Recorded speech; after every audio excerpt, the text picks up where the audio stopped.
Hey guys, thanks for tuning in today. We're going to be discussing what might be some of the better bets against the spread in college basketball for January 15, 2017. Not a lot of games on the board today.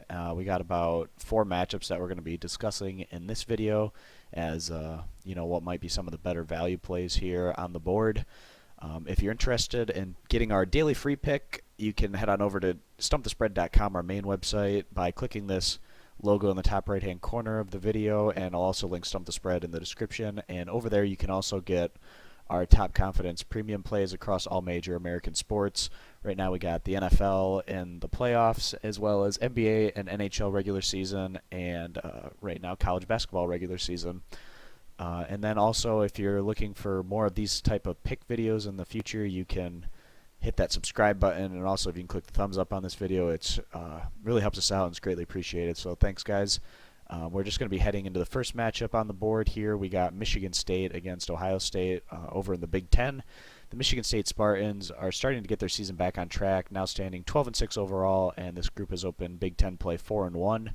MSU needs to get, or they needed to get off on the right foot in conference play, quite frankly, and they've done just that. And they've picked up some quality wins along the way, getting past Minnesota twice, as well as Northwestern. In their last outing, the Spartans played off of their strong home court advantage, getting past Minnesota by a final of 65-47 in what was a really great defensive effort for Michigan State there against the Golden Gophers. Michigan State didn't have all that much success back during the non-conference, but this talented group is starting to show off some of their potential in Big Ten play.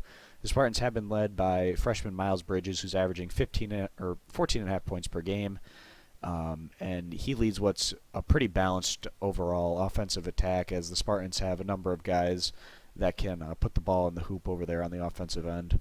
And then the home team, we got Ohio State.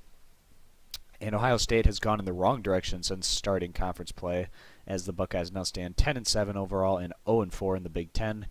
Ohio State was throttled in their last outing on the road, losing to Wisconsin by a final of 66-89 in what was just a really poor performance for the Buckeyes. Ohio State's now riding a four-game losing streak, but even prior to Big Ten action, Ohio State had a lot of inconsistent results.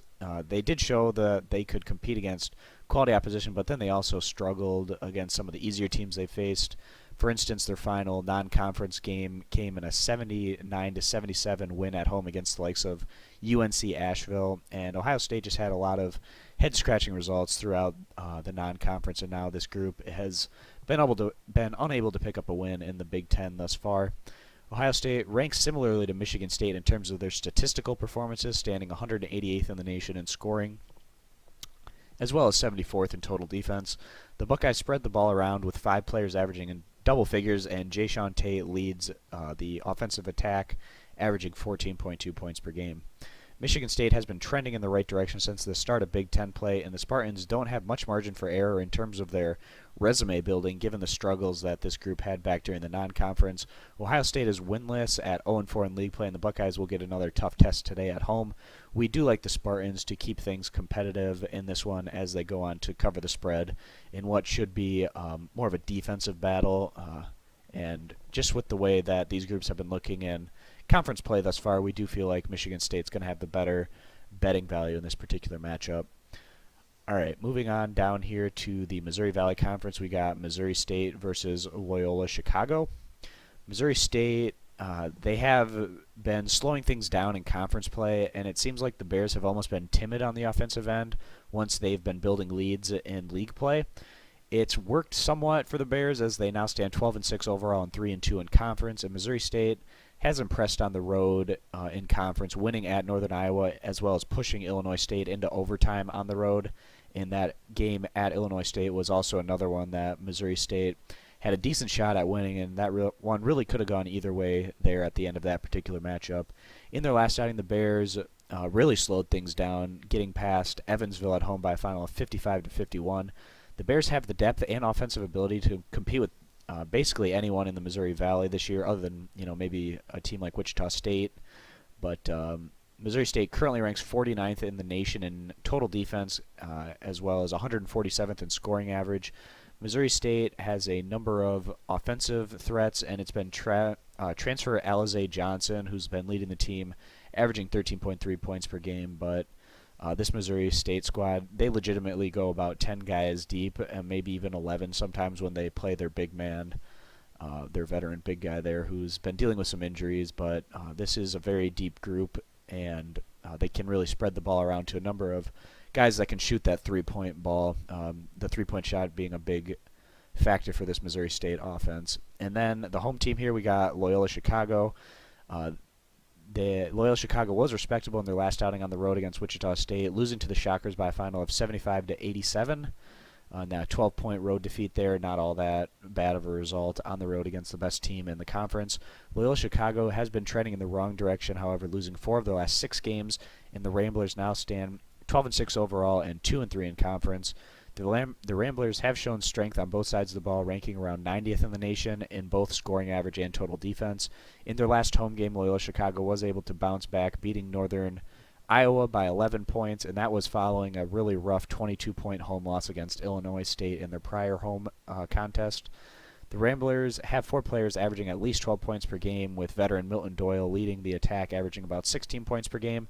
The Ramblers have a little less depth than Missouri State, really relying a lot on their starters to fill up the basket. So for Missouri State to have success today, perhaps they can rely more on their second unit than the Ramblers and really even things out if the starters are unable to keep up with what the Rambler starters are able to do. But Missouri State has shown well on the road this season, arguably playing better on the road than at home thus far in conference. Loyola Chicago has had some mixed results thus far in the Missouri Valley, and this will be a good measuring stick game for the Ramblers this afternoon at home. We do like the Bears to stay competitive today, and getting the 5 points on the road feels like a pretty solid value bet here, taking the deeper Bears in this particular matchup. And Missouri State has been showing pretty well on the road in conference, so we do feel pretty good about taking them, getting this many points. Also, with the spread moving up, starting at 3.5, and now it's up to about 4.5 to 5 points. The Bears are going to be the better play in this one as a better value bet. All right, guys, moving down to another Big Ten matchup. We have Rutgers versus Indiana.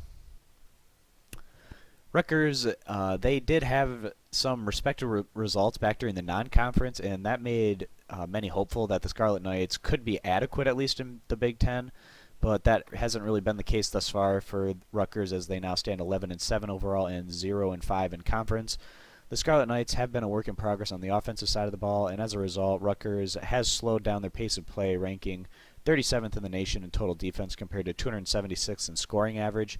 In their last outing, Rutgers came up short at home, losing to Northwestern by 9 points. Rutgers is riding a 6-game losing streak overall, and the Scarlet Knights are led by Nigel Johnson, who's averaging about 12 points per game.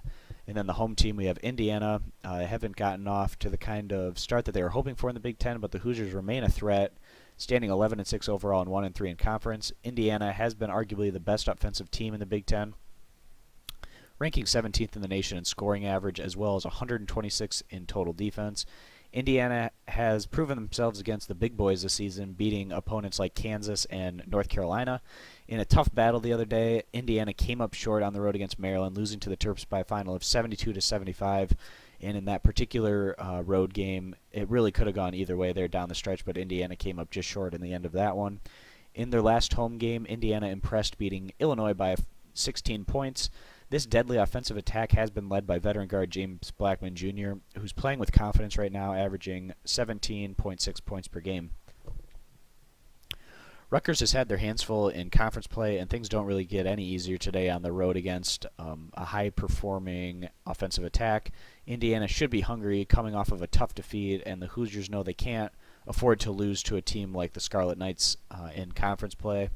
Behind their elite home court advantage, we do like Indiana to come through as they go on to win and cover the spread. All right, guys, just one more game that I want to touch on for today's video, and that's going to be St. Peter's versus Rider. St. Peter's isn't one of the faster teams in the MAAC by any means. This group really slows the pace of play, ranking 331st in the nation in scoring, while putting up about 64 points per game on average. The Peacocks slow things into the half court and lean on their defense, which ranks 30th in the nation in points allowed. The Peacocks play a unique brand of ball in comparison to many other teams in this conference, but Rider really doesn't play all that fast either. And it's going to be interesting to see how that plays into St. Peter's strategy today. St. Peter stands 7-8 overall and 3-2 in league play, coming off of a bounce back 58 to 54 win at home against Quinnipiac. St. Peter's is just 1-5 on the road so far this season. Rider was looking good for a while in their last outing on the road against Manhattan, but the Broncs came up just short in the closing minutes, losing to the Jaspers by a final of 73 to 76. This was a disappointing result for the Broncs, who have been putting up their fair share of success in conference play, as this group now stands 11-6 overall and 4-2 in the MAAC. Rider plays a slightly faster pace than the Peacocks, ranking 182nd in the nation in scoring average, but they're also not quite the threat on defense either, ranking 219th in the nation in total defense. Just taking it on pure statistics, Rider averages about 10 more points per game than the Peacocks, but they also give up about 10 more points per game on average. It'll be interesting to see how that plays out today. In their last home game, Rider beat Niagara by a final of 89 to 78, and the Broncs are riding a 4-game home winning streak right now. The Broncs are led by Khalil Thomas, who's averaging 14 points per game. The Rider Broncs have to be disappointed that they weren't able to come through in their last outing on the road, as they really had their chances there at Manhattan, and if they would have won that game, it would have improved this group to 5-1 in conference, but as a result, they came up just short in that one and now stand 4-2. This is a great chance, however, for Rider to get back on track today as they go back to their home court, where they're going to try to take care of business at home here against the Peacocks. St. Peter's almost always keeps things close and competitive given their slower style of play, but behind the home crowd advantage here, we do like the Broncs to bounce back as they go on to win and cover this spread at home. Currently standing at about 3.5 points. Started at 4.5. It has shrunk a bit, which is giving Rider a little bit more betting value in this particular matchup. And that's pretty much going to cover the games that we wanted to touch on for today's video. Again, if you want our daily free play 1-unit bet over at Stump the Spread, you can get that by clicking in the logo here on the top right-hand corner to jump over there. And we'll also link Stump the Spread in the video description. Also, you can click that subscribe button to get more of these college basketball pick videos in the future. And if you click that thumbs up on this video, it's greatly appreciated and really helps us out. So thanks, guys, for watching this video. Again, not a ton of action on the board today, and you know, some of these games don't necessarily feel like they have all that great of value. We provided about 4 games in this video that we feel have some decent betting value against the spread, and we'll see how things shake out tomorrow as the action starts. So thanks, guys, for watching, and we'll see you in the next college basketball video. Thanks again, and see you then. Bye.